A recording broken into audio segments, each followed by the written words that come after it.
খুবই আঘাত করেছে।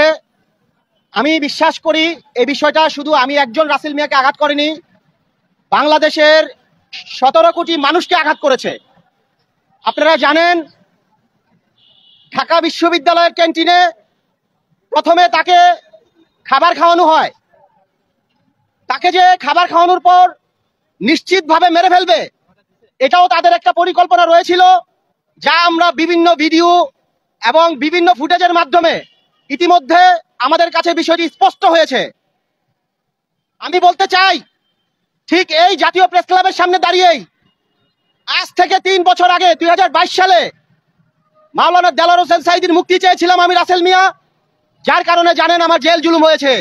মাননীয় উপদেষ্টাদের কাছে এবং সরকার প্রধানদের কাছে কোন আইনে আছে সন্দেহপ্রবণ একটি মোবাইল চুরির দায়ে সে ঢাকা বিশ্ববিদ্যালয়ের ছাত্ররা তখনও জানতো না এই তোফাজ্জল মোবাইলটি চুরি করেছিল কিনা।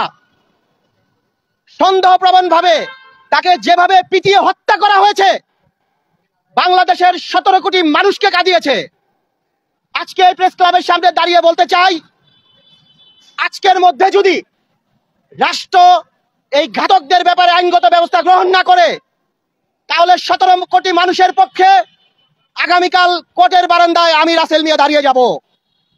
এর সুস্থ বিচার করা আগ পর্যন্ত পূর্বে 2022 সাল 2021 সালের মতো যেমন আমরা ঘরে ফিরি নাই, আমরা এরকম ভাবে আজকেও ঘরে ফিরে যাব না। আপনারা ইতিমধ্যে সবাই জেনেছেন, মানসিক প্রতিবন্ধী ছিল সেই তোফাজ্জল। ফেসবুকের কল্যাণে জানতে পারলাম সেই তোফাজ্জলের পৃথিবীতে মা নেই, বাবা নেই, ভাই নেই, বোন নেই। আমি প্রিয় ছাত্র ভাইদের সাথে নিয়ে বলতে চাই, একটা সামান্য মোবাইল এর জন্য যারা মানুষ পিটিয়ে হত্যা করতে পারে, তাদেরকে যদি কোনো চেয়ারে বসানো হয়, তাহলে তারা সেই চেয়ার চিবিয়ে চিবিয়ে খেয়ে ফেলবে। আমি বলতে চাই, শুধু আজকে আমি প্রেস ক্লাবে একজনই নয়, আমি বিশ্বাস করি আমার এই বক্তব্যটি যখন টিভি চ্যানেলে ইউটিউবে প্রকাশ করা হবে, তখন 17 কোটি মানুষ আমার পাশে থাকবে। এর সুস্থ বিচার না করা আগ পর্যন্ত আমি যেমন ঘরে যাব না, এবং 17 কোটি মানুষও ঘরে ফিরবে না। আমি আপনাদের ওই কল্যাণে শুধু এইটুকু বলতে চাই, আজকে মানুষকে আইন বহির্ভূতভাবে হত্যা করা হচ্ছে। এদেশের প্রশাসন বলতে পারেন কিছুই করতে পারছে না। আমি পাশাপাশি এইটুকু বলবো, নিরীহ মানুষকে যদি কেউ হত্যা করতে চেষ্টা করে, তাহলে আশেপাশের আপনারা কেউ চুপ করে থাকবেন না। আজকে আমি প্রেস ক্লাবে এসে বিচারের জন্য যে দাবি করেছি, এই দাবির সাথে আপনারা যদি একমত হন, তাহলে আপনারা আওয়াজ তুলবেন। এখন একটা ট্রেন চালু হয়েছে, ছাত্রদের কথা বললেই মানুষ ভয় পায়। এখন একটা ট্রেন চালু হয়ে গেছে, যেই ছাত্ররা এই দেশকে স্বাধীন করেছে, আপনারা খুঁজে বের করেন যারা নিরীহ মানুষের উপরে অন্যায় করছে, তাদের কেউই এই সংগ্রামী ছাত্র বন্ধুরা নয়। এগুলো কিছু নামধারী ছাত্র, এবং তাদেরকে পিছন থেকে আঙ্গুল দিয়ে দেশের নিরীহ মানুষকে মারার জন্য একটা পায়তারা শুরু করেছে। সর্বশেষ এইটুকু বলবো, আজকের মধ্যে যদি রাষ্ট্রপ্রধানের পক্ষ থেকে একটা সুস্থ ফয়সালা এবং সুস্থ বিচারের সন্ধান আমরা না পাই, আগামীকাল সাংবাদিক ভাইদের নিয়ে আদালত প্রাঙ্গণে আপনাদের সাথে আমাদের দেখা হবে ইনশাআল্লাহ। আমিও এটা শুনেছি যে মাত্র 35,000 টাকার জেদে একটা মানুষকে পিটিয়ে হত্যা করা হয়েছে। আমি শুধু প্রেস ক্লাবে আসছি কেন জানেন? এই মানুষটার কেউ নাই বলে। আপনারা সামনে যারা আছেন, এদের মধ্যে আমি বিশ্বাস করি 2-1 এতিম আছেন। আমি নিজেও একজন এতিম।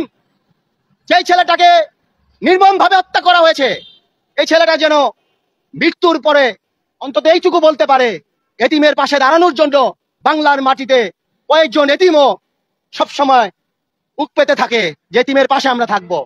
আমি বিশ্বাস করি আপনারা আমার সাথে এই মামলার শেষ অবধি থাকবেন ইনশাআল্লাহ।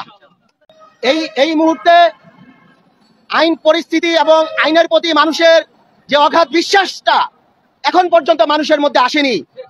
তবে আমি বিশ্বাস করি আমাদের এই মাঠে আর্মি বাহিনী নেমেছে, ওনারা যদি পুলিশকে সহযোগিতা করে এবং আর্মির সর্বোচ্চ পাওয়ার কাজে লাগিয়ে নিরীহ মানুষকে বাঁচানোর জন্য ওনারা সর্বোচ্চ চেষ্টা করবেন।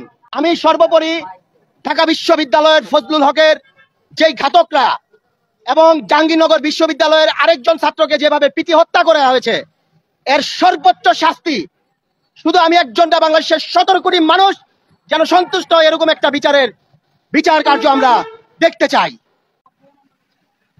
আমি রাষ্ট্রের পক্ষে, রাষ্ট্রের একজন নাগরিক হিসেবে রাষ্ট্রের পক্ষ হয়ে, তোফাজ্জলের পক্ষ হয়ে মামলা করছি।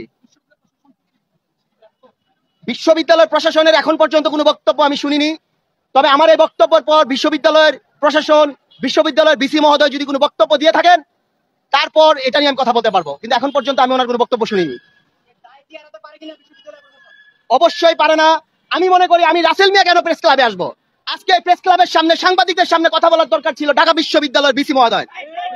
আমি রাসেল মিয়া কেন এই তোফাজ্জলের জন্য প্রেস ক্লাবে এসে সাংবাদিকদের সামনে কথা বলবো? কথা বলা দরকার ছিল ঢাকা বিশ্ববিদ্যালয়ের প্রত্যেকটি প্রফেসরের। কিন্তু আপনারা কোথায়? আপনারা এখনো কেন চুপ করে আছেন? আপনারা এখনো কেন কথা বলছেন না? তাহলে কি ধরে নেব যে আপনারা এই ঘাতকদের সাথে হাত মিলিয়ে এক হাতে আপনারা চলতেছেন?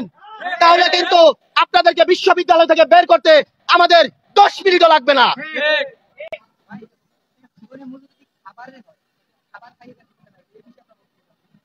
আমি তো শুরুতেই বলেছি যে নিশ্চিত মারার জন্য যাদের প্রিপারেশন ছিল তারা কিভাবে একটা ছেলেকে ভাত খাওয়ায়, তাদেরকে মারার জন্য যদি তাদের প্রিপারেশন থাকে তাহলে কিভাবে একটা ছেলেকে ওই ঢাকা বিশ্ববিদ্যালয়ের একটা পবিত্র জায়গার ক্যান্টিন থেকে খাবার খাওয়ানো হয়।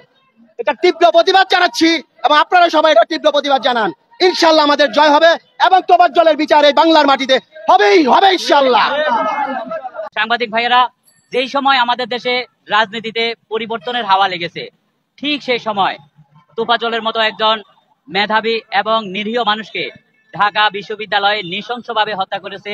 এর চেয়ে দুঃখজনক বিষয় আর কি হতে পারে? ডক্টর ইউনূস সাহেবের যোগ্যতা নিয়ে কথা বলা দুঃসাহস আমার নাই, কিন্তু আমার প্রশ্ন, ডক্টর ইউনূস সাহেবকে পুরো বাংলাদেশ পরিবর্তন করার দায়িত্ব কে দিয়েছে? ডক্টর ইউনূস সাহেব আমাদের দেশে ন্যায় বিচার প্রতিষ্ঠা করবে, আমরা স্বাভাবিক মৃত্যুর গ্যারান্টি পাবো। বাংলাদেশের ইতিহাসে ডক্টর ইউনূস সাহেবের নাম স্বর্ণাক্ষরে লেখা থাকবে।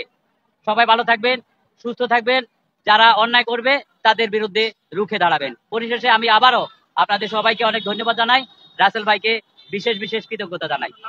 আচ্ছা, আরেকটু